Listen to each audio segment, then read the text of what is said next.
Oh my gosh, how did the video start? I didn't even start the video. I don't even know what I said prior. Okay, so I just looked up to start the video and it was already on. Oh, oh my Lord, thank you right now in the name of Yeshua, Jesus Christ, our Messiah. Just prayerful, prayerful, and thankful, and grateful, joyful, cheerful, happy, loved. That's one of the things Nehemiah and I went through this morning is love. You're loved. You're cared for. You're valued. Um,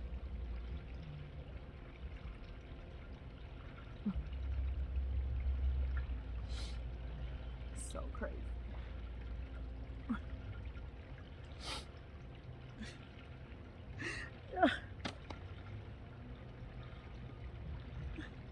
Do y'all understand how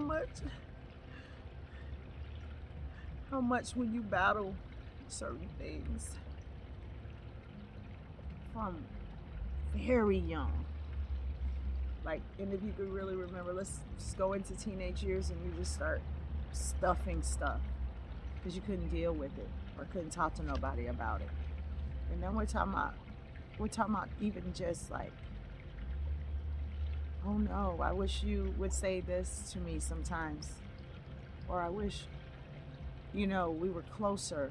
Like, people have a hard time saying those type of things to people because they feel like they're going to be rejected when they say those type of things. Because if rejection comes, then I gotta get rowdy, I gotta get crunk, because I told you I needed you in this area, you didn't do it, so now I gotta show you what I mean. Like, I've seen such toxicity so long that that is spewed over into raising children where you weren't necessarily building them up the way you needed to or talking to them the way you needed to. I'm telling on myself, but hey, it's about deliverance. You understand? Deliverance so that your children and their children won't have to go through this. Breaking generational curses. Um, I wish that you told me you were proud of me more, or at all. I'm just giving out examples of what I be hearing, okay? And whether it applies to me specifically or not, I'll let you know, if allowed, or if it's necessary. But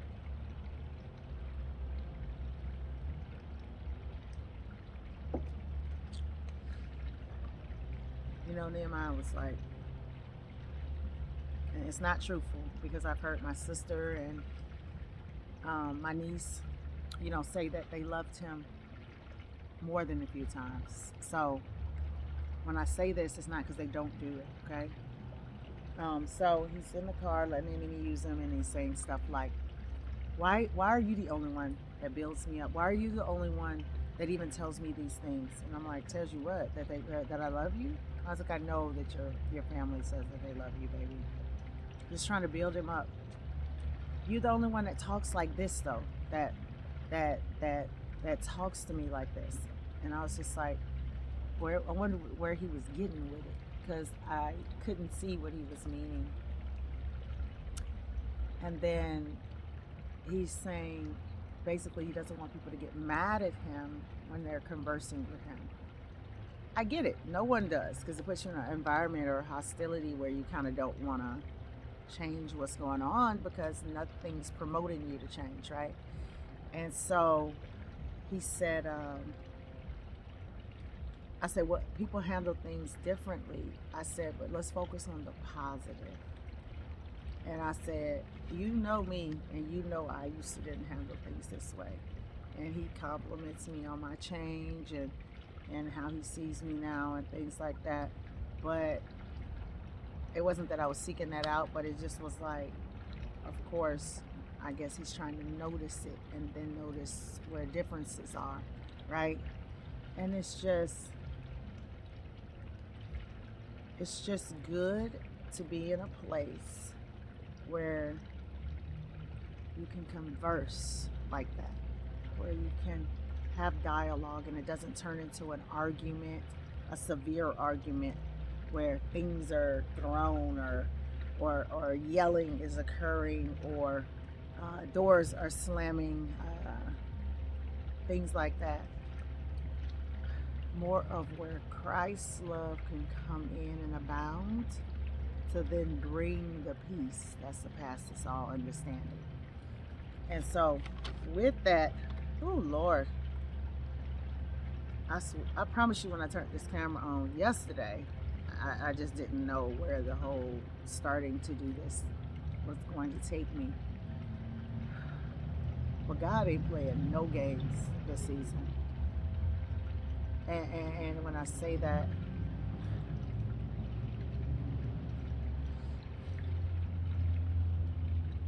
you have to be fruitful. Because if not, and I keep hearing this Bible verse quoted in different sermons recently, which is about Jesus cursing the fig tree because it wasn't bearing the fruit. And you don't want things to go a different route because you were playing church. That's just how we're gonna say it. Okay? And we're gonna get into playing church and church hurt. I think God, you got me. Ooh, Lord, how? That's gonna be another topic that we talk about.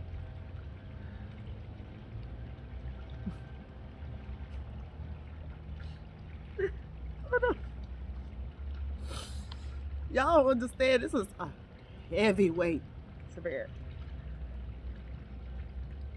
But the Holy Spirit got me, I know it.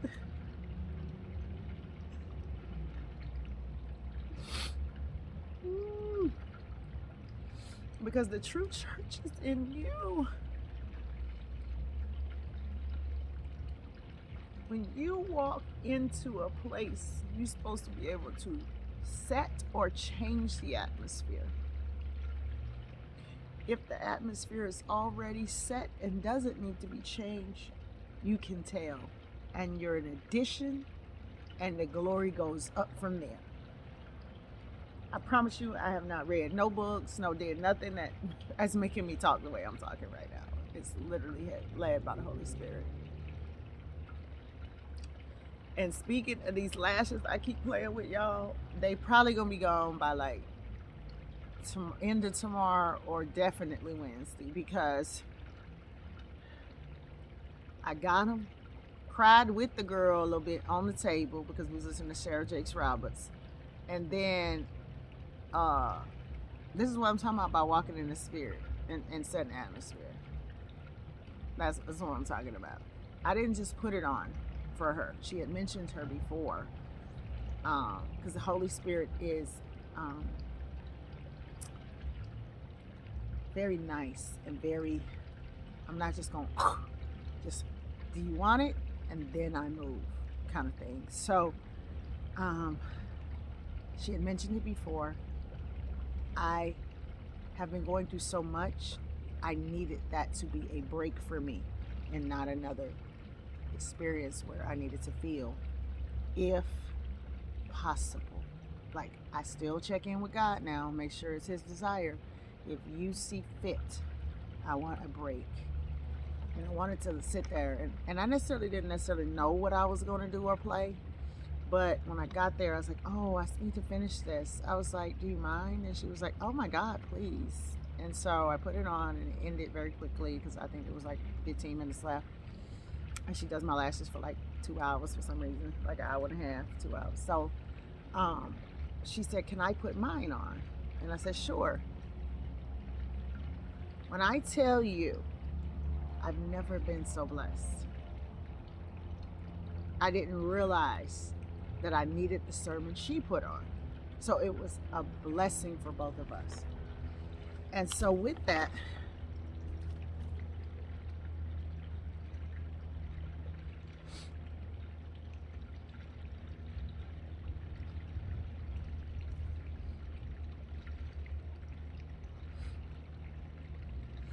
I'm going to come back on here and tell y'all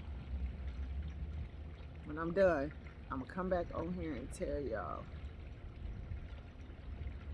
what was going on with me right now.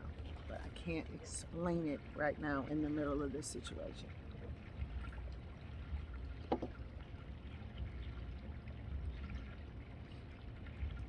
I need a minute.